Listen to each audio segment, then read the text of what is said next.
અમેરિકાએ સંપૂર્ણપણે અમાનવીય રીતે ભારતીયોને જાણે કોઈ આતંકવાદીઓ હોય એમ હાથમાં હથકડી, પગમાં બેડીઓ પહેરાવીને એક વિમાનમાં કે જે વિમાન આર્મીનું માલ સામાન લઈ જવાનું હોય એવા વિમાનમાં એક જ ટોયલેટ જેના અંદર હતું એના અંદર બેસાડીને ભારતીયોને અહીંયા લઈને આવ્યા.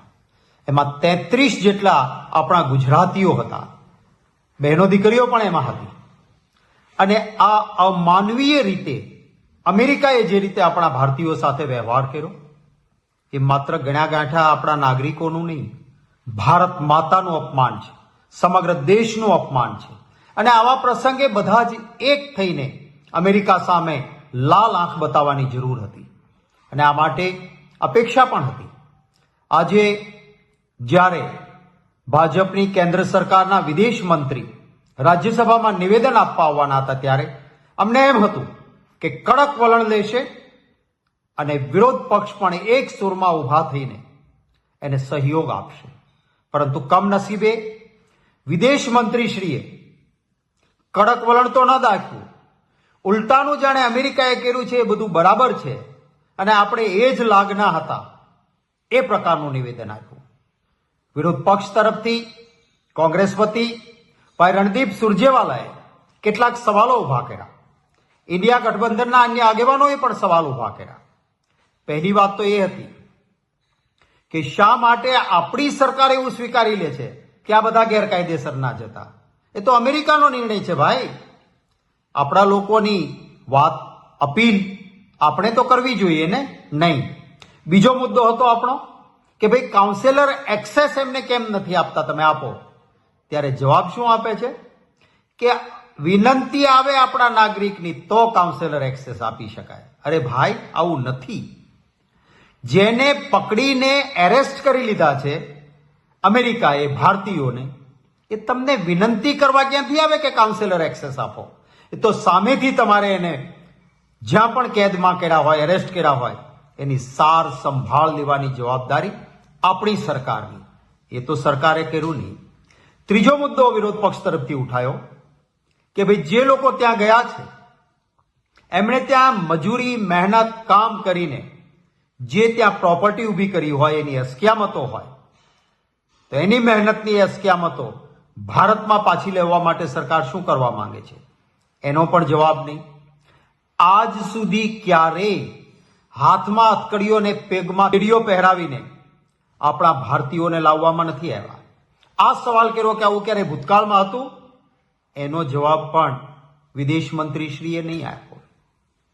શા માટે આપણો ગુજરાતી ભાઈ પોતાનું વતન, પોતાની જગ્યા એ છોડીને અમેરિકા કોઈ પણ રીતે જવાનો પ્રયત્ન કરે તો એના માટે જવાબદાર કોણ? અમારો સવાલ હતો રાજ્યસભામાં કે જો તમે ગુજરાત એક વિકસિત રાજ્ય, જેને ભાજપ મોડેલ રાજ્ય કહે છે, ત્યાં તમે રોજગારી આપતા નથી, નાના મોટા ધંધા માટે સુવિધા આપતા નથી, માત્ર ભાજપને ઇલેક્ટોરલ બોન્ડમાં ધન ભંડોળ આપનારા મોટા ઉદ્યોગપતિઓ માલામાલ થાય છે.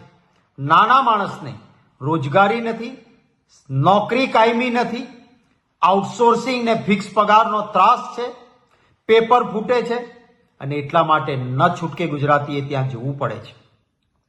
આ વાતનો પણ આજે વિદેશ મંત્રીએ કોઈ પણ પ્રકારનો જવાબ, અમારા સવાલોનો જવાબ રાજ્યસભામાં ના આપ્યો. અને જ્યારે એ પણ કહેવામાં આવ્યું કે શું કામ તમે કોઈ જનાવરને ભરીને લાવે એવી રીતે લાવે એવા વિમાનમાં અમેરિકા મૂકવા આવે? શું આપણી ફરજ નહોતી આપણા દેશની કે એક વિમાનમાં સારી રીતે બેસાડીને અહીંયા લઈને આવવા જોઈએ? એ પણનો જવાબ ના આપ્યો. ત્યારે ન છૂટકે તમામ વિરોધ પક્ષે સરકારનું જે અમેરિકાએ આપણું અપમાન કર્યું છે એની સામે બદલો લેવાની વાત તો એક બાજુ, પણ એને ઘૂંટડીએ પડવાની વાત કરી ત્યારે જ્યાં સુધી આ પરિસ્થિતિ રહે ત્યાં સુધી રાજ્યસભામાં કેવી રીતે બેસીને માત્ર વાહવાહી સાંભળીએ?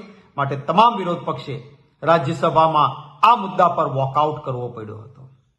મને બીજું દુઃખ એ વાતનું પણ છે, મેં હમણાં જ ઘરે આવીને ગુજરાતી ટીવી ચેનલો જોઈ તો જે બહેન આટલી યાતના ભોગવીને અમેરિકાથી અહીંયા આવી છે એને ગુજરાતની પોલીસ પાછી બનાસકાંઠાના પોલીસ સ્ટેશનમાં લઈ જાય છે. અરે ભાઈ, શું કામ? એક તો માનસિક એટલી યાતના ભોગવીને કોઈ આપણા ગુજરાતી આવે છે, એને અહીંયા તો કોઈ ગુનો જ નથી કર્યો, આપણા દેશનો ગુજરાતનો કોઈ ગુનો નથી, કોઈ એફઆઈઆર નથી. શા માટે એને તમે પોલીસ સ્ટેશન બોલાવો છો? શું આ રીતનું રાજ ચલાવવાનું છે? મેં ગુજરાતના મુખ્યમંત્રીશ્રીને ટેગ કરીને ટ્વીટ પણ કર્યું કે ભાઈ આ બંધ કરાવો. શા માટે એને પોલીસ સ્ટેશન લઈ જઈને વધારાનો ત્રાસ આપો છો? દુઃખ છે એ વાતનું. ઘણી અપેક્ષા આપણા ગુજરાતી વડાપ્રધાન શ્રી હંમેશા ચૂંટણી સભાઓમાં 56 ઇંચની છાતી, લાલ આંખ, એક માથાના બદલે 10 માથું આવા શબ્દોનો પ્રયોગ કરનાર આપણા વડાપ્રધાન શ્રી છે. ત્યારે આપણા એ ગુજરાતી વડાપ્રધાન શ્રી પાસેથી અપેક્ષા લાલ આંખ કરીને અમેરિકાને કહે કે ન ચલાવી લઈએ આવું. અરે ભાઈ, કોલંબિયા જેવો દેશ, સાવનાનો દેશ છે, એને પોતાના નાગરિકો માટે લાલ આંખ કરીને અમેરિકા સામે સ્ટેન્ડ લીધું. અને બીજી તરફ આપણી સરકાર, એના વિદેશ મંત્રી, ભાજપની સરકારના વિદેશ મંત્રી, એ જાણે અમેરિકાએ કર્યું છે એ બધું બરાબર છે, આવું તો વર્ષોથી હાલ્યા કરે છે. અરે ભાઈ, કોઈ વર્ષોમાં ક્યારેય બેડીઓ પહેરાવીને આપણા નાગરિકોને અહીંયા લાવવાની કોઈ દેશે હિંમત નહોતી કરી. અરે એક વખત અમેરિકામાં એક આપણા ડિપ્લોમેટ સાથે દુર્વ્યવહાર થયો, કોંગ્રેસની સરકાર હતી કેન્દ્રમાં, લાલ આંખ કરીને કહી દીધું હતું. વડાપ્રધાન શ્રીએ એ વખતે અમેરિકન ડેલિગેશનને મળવાની ના પાડી દીધી. રાહુલ ગાંધીજી કે કોઈ નેતા અમેરિકન ડેલિગેશનને ન મળ્યું કે તમે અમારા ડિપ્લોમેટનું અપમાન કર્યું છે, અને અમેરિકાએ અનકન્ડિશનલ માફી માંગવી પડી હતી. આવા સ્ટેન્ડની અપેક્ષા હતી. અને અત્યંત દુઃખ છે કે આજે જે રીતે મારા દેશના નાગરિકો સાથે વ્યવહાર થયો છે, આ ભારત માનું અપમાન છે, મારી માંગ ભોમ ગુજરાતીનું આ અપમાન છે. અને આ પ્રકારના અપમાન સામે હજી પણ વિનંતી કરું છું કે સરકાર સ્ટેન્ડ લે, લાલ આંખ કરે, અને આ રીતે આપણા દેશવાસીઓને, આપણા ગુજરાતીઓને કોઈ આતંકવાદીની જેમ ટ્રીટ કરીને ન મોકલી શકે. અને આવ્યા પછી પણ ગુજરાતની પોલીસના પોલીસ સ્ટેશન પર તો એમને ના જ બોલાવી શકાય. આવે ત્યારે આ રીતે ન આવવા જોઈએ. એમના માટે હવાઈ જહાજની વ્યવસ્થા કરો. કદાચ કોઈને ડિપોર્ટ કરે છે બહારના દેશમાંથી, તો ત્યાંથી એને સન્માનભેર પાછા લાવે સરકાર, એવી પણ આજે અમે માંગણી કરી છે. દેશના પ્રધાનમંત્રી નરેન્દ્ર મોદી આ દેશને અનેક વખત એવું સંભળાવી ચૂક્યા છે કે આ દેશને વિશ્વગુરુનું સ્થાન આપવું છે, આ દેશને આત્મનિર્ભર કરવો છે, આ દેશને અખંડ ભારતના નિર્માણની અમારી પરિકલ્પનાઓ સિદ્ધ કરવી છે. આ તમામ એમના સપનાઓ છે. આ સપનાઓને સાકાર કરવા માટે, આ સપનાઓને સિદ્ધ કરવા માટે પ્રધાનમંત્રી તરફથી કોઈ એવો સંદેશો, કોઈ એવો મેસેજ કે કોઈ એવી કામગીરી આ દેશની સામે એને મૂકી નથી. ઉલટાનું આ દુનિયાની નજર સામે આ ભારતને નાક કપાવા જેવી પરિસ્થિતિનું સર્જન આ દેશના પ્રધાનમંત્રી નરેન્દ્ર મોદીએ કરી છે. દુનિયાના 2 મહાસત્તાના રાષ્ટ્રપતિ અમેરિકા અને ચીન, બંને રાષ્ટ્રપતિ અમદાવાદમાં આવે છે અને બંને રાષ્ટ્રપતિએ એના દેશમાં પહોંચે એ પહેલા આ દેશને એવો કડવો ઘૂંટડો પાડી દીધો. અમદાવાદની સાબરમતી નદીને કાંઠા ઉપર ઝૂલે ઝૂલાવે છે પ્રધાનમંત્રી આપણા ચીનના રાષ્ટ્રપતિને. અને એ જ ઘડી દરમિયાન આ દેશની સૈનિકોની 20 કરતા વધુ સૈનિકો શહીદ કરે છે ચીનની મિલિટરી. અને 4000 સ્ક્વેર કિલોમીટર કરતા વધુ જમીન એ ચીન એ કબજો લઈ લે છે ભારતના ભૂભાગ ઉપર. પ્રધાનમંત્રી તરફથી એક જ સંદેશો, અમારી જમીન, આપણી ભૂમિમાં કોઈ ઘૂસ્યું નથી, કોઈ ભૂમિનો કબજો લીધો નથી, કોઈ એવી પરિસ્થિતિ છે નહીં. એકદમ સહજ પરિસ્થિતિમાં આ દેશને સંદેશો આપ્યો. એવા જ રાષ્ટ્રપતિ અમેરિકાના અમદાવાદમાં એમના માટે નમસ્તે ટ્રમ્પનો કાર્યક્રમ 100 કરોડ રૂપિયાના ખર્ચે કરે છે અને ત્યાં જઈ એમનો ચૂંટણી પ્રચાર કરે છે. અબકી બાર ટ્રમ્પ સરકાર 5 વર્ષ વીતી જાય છે. ફરીવાર રાષ્ટ્રપતિ ટ્રમ્પ જ્યારે દેશના રાષ્ટ્રપતિ બને છે અમેરિકાના, અને એમના તરફથી ગઈકાલે એક સરસ મજાનો સંદેશો એમને પ્રધાનમંત્રી માટે મોકલ્યો કે આલ્યો તમારા 200 જણા અમારે ત્યાં અનઅધિકૃત રીતે રહેતા હતા, તમે એને સાચવો. આ દેશના પ્રધાનમંત્રી ઘૂસણખોરો માટે, બાંગ્લાદેશીઓ માટે અનેક વખત આવી વાતો કરી છે. 10 વર્ષ વીતી ગયા, એક પણ પ્લેન બાંગ્લાદેશ પાછું મોકલ્યું ખરું? એક પણ કોઈ દેશના ઘૂસણખોરો માટે ક્યારે તે 5 લોકોને પાછા રવાના કર્યા ખરા? નમસ્તે ટ્રમ્પ, અબ કી બાર ટ્રમ્પ સરકાર, આ તમામ બાબતો એક મિત્રનો ઢોંગ કે દાવો કરનારી આપણા દેશની મિશનરી અને દેશના વડાપ્રધાન, પરિણામ શું આપ્યું? એને મિત્રતા ન નિભાવી, કારણ કે એના દેશના સાર્વભૌમત્વ અને દેશની સુરક્ષા માટે એ ગંભીર છે. આપણે આપણા દેશની સુરક્ષા માટે ને આપણા દેશના સાર્વભૌમત્વ માટે ગંભીર નથી, એટલા માટે આપણે રાષ્ટ્રપતિ ચીનને આપણે ઝૂલાવીએ છીએ અને 20 જાબાજ સવાનો આપણે ગુમાવવાનો વારો આવે છે. અને 4000 સ્ક્વેર કિલોમીટર જગ્યા આ ચીને આપણા માટે કબજે કરી લીધી. આપણે કશું ન બોલી શક્યા, કશું ન કરી શક્યા. કરી શકવાની વાત તો દૂર રહી, એક શબ્દ પણ ન બોલી શક્યા. આ દેશના વડાપ્રધાનની હિંમત અને હેસિયત છે. દેશના લોકો સામે ગંભીર પ્રશ્ન આપી ઉભો રહ્યો છે કે આપણા દેશ સાથેના 70 વર્ષમાં, 7 દાયકામાં અનેક દેશો સાથે સુમેળભર્યા સંબંધો હતા, વેપારી સંબંધો હતા, સારા સંબંધો હતા. આજે એક પણ દેશ નરેન્દ્ર મોદીની સરકારના 10 વર્ષમાં આપણે ખોખારો કહીને કહી શકીએ એવો એક પણ દેશ આપણો મિત્ર નથી રહેવા દીધો. પાડોશી દેશો એકને બાદ કરતા તમામ સાથે સારા સંબંધો હતા. આજે પાડોશી દેશો આપણી સામે આંખ મિલાવવા પણ તૈયાર નથી. રશિયા સાથે આપણી આઝાદી વખતે ભેટમાં મળી દોસ્તી, આજે નથી દોસ્તી કે નથી દુશ્મની. આપણી સાથે ઉભો રહેવા કોઈ તૈયાર નથી. અમેરિકા જેવી મહાસત્તા આ ભારત સાથે નહોતી દુશ્મની કે નહોતી દોસ્તી, છતાં પણ ભારત ઈચ્છતું એ કામ અમેરિકા પાસે કરાવતું હતું. આ હતી આપણી મહાસત્તા તરીકેની આપણી ભૂમિકા. 5 માંથી 3 મહાસત્તા બને કે 11 માંથી 5 મહાસત્તા બને, આંકડાઓની માયાજાળમાં પડ્યા વગર આ દેશ કેટલું ગુમાવી રહ્યો છે પ્રધાનમંત્રી નરેન્દ્ર મોદીના શાસનમાં, એ દેશના એક એક લોકો માટે સમજવાનો મુદ્દો આવી ગયો છે. વર્તમાન પરિસ્થિતિ અખંડ ભારતના સપના દેખાડવા, વિશ્વગુરુના સપના દેખાડવા કે આત્મનિર્ભરના સપના દેખાડવા, આ સપના દેખાડવા સિવાય કશું આ દેશને કંઈ મળ્યું નથી. ઉપરાંત દુનિયાના દેશો સામે ભારતનું જ્યારે ને ત્યારે નાક કપાઈ રહ્યું છે. 5મી ફેબ્રુઆરી 140 કરોડ ભારતીયોના અપમાનજનક સ્થિતિનો, એટલે કે 104 ભારતીયોને હાથમાં હથકડી અને પગમાં જંજીર લગાડીને અમેરિકાની અહંકારી ટ્રમ્પ સરકારે કાયદાના નામે ભારતીય નાગરિકોને અપમાનજનક સ્થિતિ કરી છે. આ માત્ર 104 નાગરિકોનું અપમાન નથી, પણ ભારત દેશના 140 કરોડ નાગરિકોનું અપમાન છે. અમાનવીય વ્યવહાર છે. આ 104 ભારતીયો એ આતંકવાદી નહોતા, એ ટેરરિસ્ટ નહોતા, ખૂંખાર ગુનેગારો નહોતા,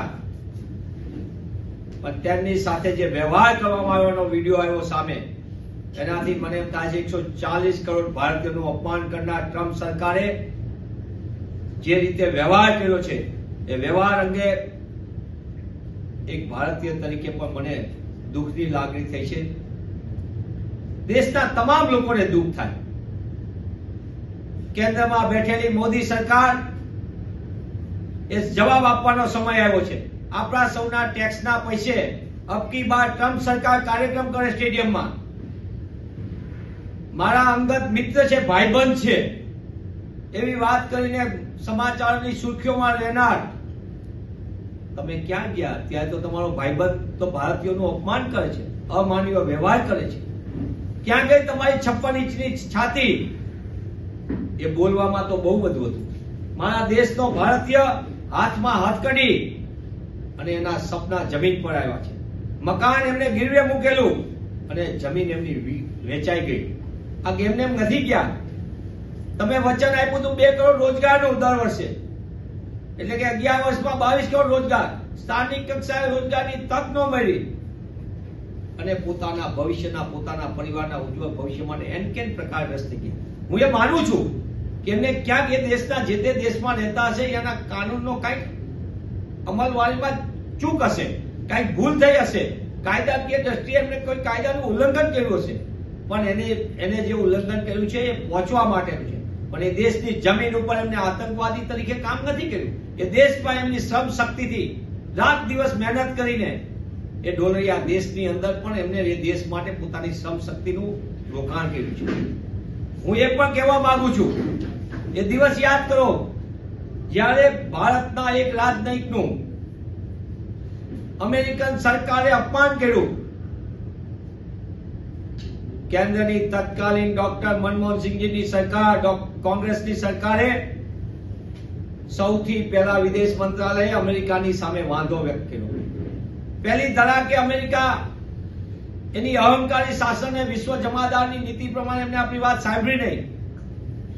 બીજે જ દિવસે આપણે ફરીથી એમને કીધું અને બપોરે 3 કલાકે જે તે સમયે આપણા રાજનયિક સાથે અપમાનજનક વ્યવહાર કરનારી અમેરિકન સરકારને એની જમીન દેખાડવા માટે વિદેશ મંત્રાલયે અમેરિકન રાજદૂતની તમામ સુવિધાઓ પરત ખેંચી લીધી. માત્ર એટલું નહીં, આપણે સ્પષ્ટ સંદેશ આપ્યો ડોક્ટર મનમોહનસિંહની સરકાર, કોંગ્રેસની સરકારે કે તમે અમારા દેશના રાજનયિકનું અપમાન કર્યું છે, તાત્કાલિકપણે માફી માંગો, નકર અમે અમારા દેશની સાથેનો અમારો વ્યવહાર પણ તમારી સાથે એવો જ થશે. આ પ્રકારની નીતિને નિયત સાથે ભારતીયોનું સન્માન થઈ શકે એની માટે કઈ જાહેરાતમાં છપ્પન ઇંચ નો કેવું. યાદ કરો એ ઇન્દિરાજીનું શાસન, જેમને કિસિંજરને કહી દીધેલું કે ભારત દેશ એની તાકાત ઉપર લડવા માટે, એના સાર્વભૌમત્વ માટે, એના રક્ષણ માટે પોતે તાકાત ધરાવે છે.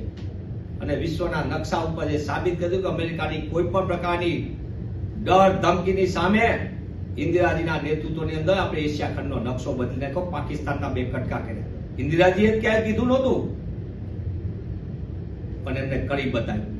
ત્યારે ભારતીય તરીકે અમે માંગ કરીએ છીએ, અમે આજે સંસદના પટલ ઉપર ભારત દેશના 140 કરોડ નાગરિકના સન્માન માટે ભારતીય રાષ્ટ્રીય કોંગ્રેસના અમારા નેતા, લોકસભામાં નેતા રાહુલજી, ગુજરાત પ્રદેશ કોંગ્રેસ સમિતિના પ્રમુખ અને રાજ્યસભાના સાંસદ શક્તિસિંહ ગોહિલે પણ આ ભારતીયોના અપમાન, ગુજરાતીઓના અપમાન માટે સંસદના પટલ ઉપર વાત કરી છે. રણદીપસિંહ સુરજેવાલાએ, ભારતીય રાષ્ટ્રીય કોંગ્રેસના સાંસદે કેન્દ્રની સરકારનો જવાબ માંગ્યો છે. પણ નાની વાત મારી કહીને એ વાત કહીશ, કંબોડિયા જેવો નાનો દેશ જે કોઈ રીતે મજબૂત ન કહેવાય ભારતની સરખામણી, એ કંબોડિયાએ પોતાના નાગરિકોને પરત લાવવા માટે અમેરિકનનું આર્મી પ્લેન નહીં, તમે તમારું અહીંયા રાખો, કંબોડિયન નાગરિકને લાવવા માટે અમારી સરકાર એને મોકલશે, કારણ કે અમારા નાગરિકનું રક્ષણ કરવાની કંબોડિયન સરકારે સ્પષ્ટપણે અમલવારી કરી. એને પોતાના દેશના નાગરિકો માટે પ્લેન મોકલ્યું અને સન્માન સાથે એમના નાગરિકો. હું પૂછવા માંગુ છું મોદી સરકારને, કેન્દ્રની ભાજપ સરકારને, તમે પ્લેન નથી મોકલી શકતા? તમે તો વિદેશમાં રફુ ચક્કર જણાવોને પ્લેનની બહુ સર્વિસો આપી, મારા ભારતીયો માટે પ્લેનની સર્વિસ નથી આપી શકતા, જેને સન્માન સાથે પાછા લાવી શકે? તમે દ્રશ્યો જુઓ, દરેક ભારતીયોના મનમાં આક્રોશ છે. પગની અંદર જંજીર, હાથની અંદર હથકડી. શા માટે આવું અપમાન? શું એક ક્રિમિનલ, હાર્ડકોર ક્રિમિનલ હતા આ લોકો? અમેરિકન સરકારનો જવાબ માંગવાનો સમય પાકી ગયો છે. કેન્દ્રની ભાજપ સરકાર જવાબ માંગે એવું દરેક ભારતીય ઈચ્છી રહ્યા છે. 7.25 લાખ નાગરિકો ભારતના વિદેશમાં આ રીતના અમેરિકા ખાતે અત્યારે રોકાઈ રહ્યા છે. ધીમે ધીમે આ પહેલા 104 નું થયું છે. તેવા સંજોગોની અંદર હું પુનઃ એ વાતની માંગ કરું છું કે ગુજરાતીઓ સાથે અને ભારતીય નાગરિકો સાથે, આ માત્ર ગુજરાત નહીં, 140 કરોડ ભારતીયોનો સવાલ છે. ત્યારે ભારતીય નાગરિકોને અપમાન બદલ ટ્રમ્પ સરકારે જવાબ આપવો પડશે અને એને એ પણ જવાબ માંગવાની જવાબદારી મોદી સરકારની છે. તમે તો બહુ અબકી બાર ટ્રમ્પ સરકાર કર્યું, ક્યારેક તો અબકી બાર ભારતીય તો કરો, અને અબકી બાર ભારતીય કરીને એના સન્માન વાપસી માટે અમેરિકા સાથે જેવા સાથે તેવાનો વ્યવહાર કરી શકતા હોય તો તાત્કાલિક એ બાબતમાં ભારત સરકાર